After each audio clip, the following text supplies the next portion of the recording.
video, I'm going to be talking about empty it.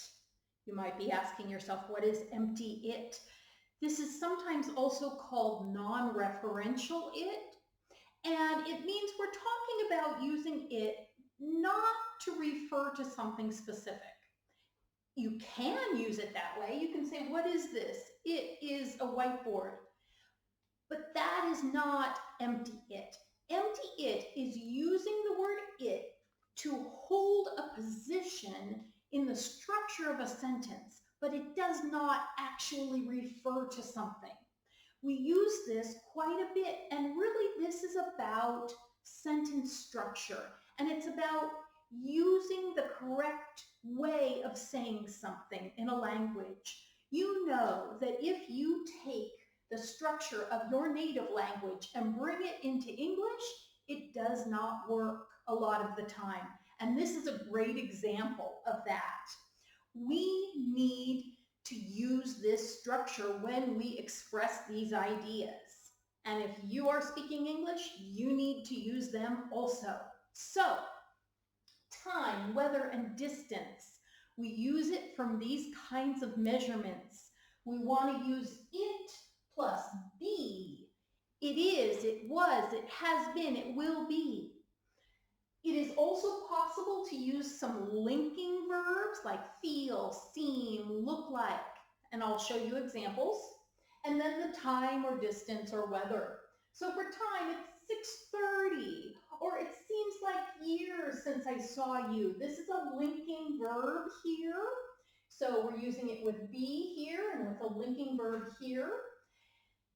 And you can see that this is a situation where maybe in your language, in many languages, you simply would not use a subject. You might say is 6:30, or for weather, you might say raining or is raining.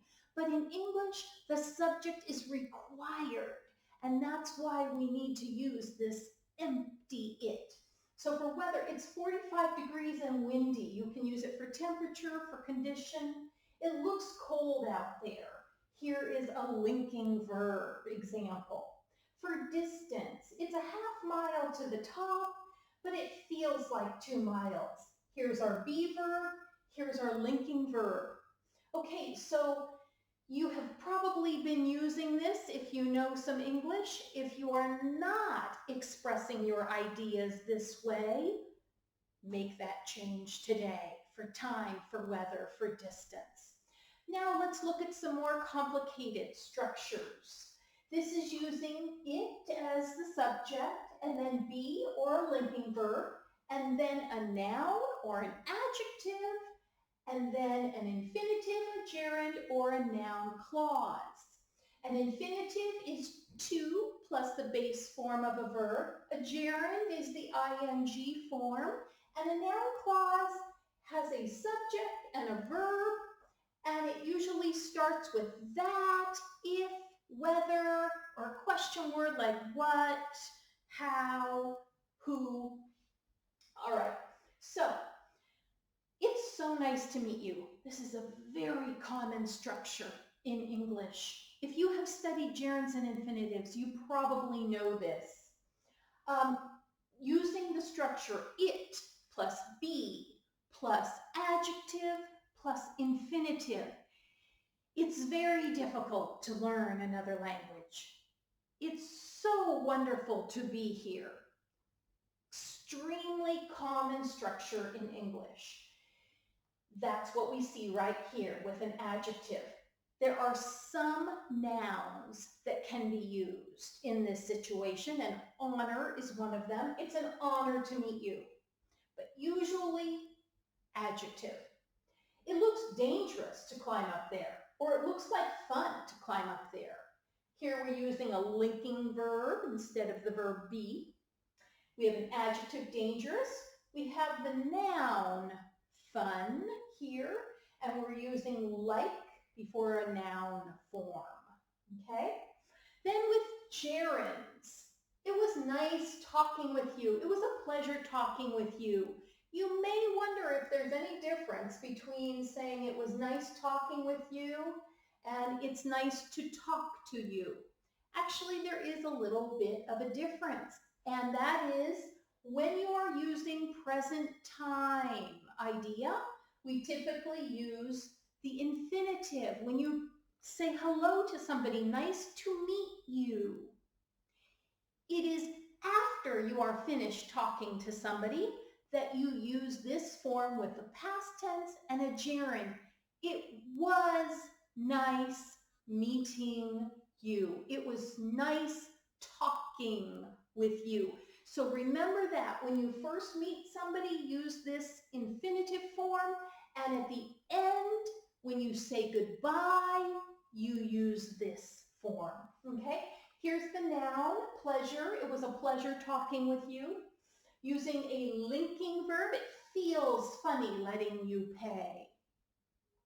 Again, all these situations, you just want to use it as your subject position.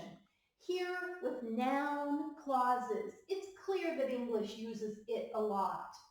That's the adjective. It's a fact. Here's a noun that English uses it a lot. Again, there are many more examples of adjectives than there are of nouns, but there are some nouns you can use. It seems obvious that this is important. Seems is a linking verb here. What's going on here? Why do we do this? Well, I don't know that I can explain always why we have the structures in English, but in general, English likes to have a kind of a short subject. Get to the verb. And then it likes to have more information after the verb. So when you're using this structure, we're able to very quickly have subject and verb and then have a lot of information after the verb. And if you don't do that, if you put a big piece of information as the subject or before the verb, that's probably formal or academic English. For common everyday English, this is the form you want to use. Now, let's look at something a little bit different because it's not using be or linking verbs. It's using some verbs of emotion like bother, scare, annoy. If you use these verbs, you need to have a person after it. It bothers me, it scares her. Then you have an infinitive or a gerund or a noun clause. So I have all three examples here. It bothers me to see you so upset. It scares me seeing you so angry. It annoys me when you don't answer my texts. Okay, so you get this information right at the beginning that something annoys me, and then you can give the explanation of it after that. Down here, this is not using it as a subject, but as a direct object. This is common. This is a little bit more high-level English here. I love it when you come visit. We're using verbs of emotion here. Love, like, enjoy, prefer, dislike, hate. And then it, and then a noun clause. You've probably heard this in English if you've been studying English for a while. She dislikes it that the cafe closed down. So we just get the simple structure quickly. She loves it. She hates it. I love it. I dislike it. Then you can explain what you dislike, what you love. Okay? Verbs of impression, I'm just calling them that. These are verbs talking about how something makes you feel or what you think about something, your opinion. So find, make, or think, using it plus adjective plus infinitive or a noun clause, no gerund. I find it frustrating. Are you familiar with this structure? To find something, find it, and then an adjective. I find it frustrating, and then you need to explain what is frustrating. To go shopping with you, or I find it frustrating when you can't decide. We want to keep the frustrating close to the find, and that's why we use this structure. It is nice and short and simple, keeps it together, then you can explain it. See, regard, view, plus it, and then it's common to use as and a noun. I see it as a great opportunity. So a little more high-level English here if you're ready for that.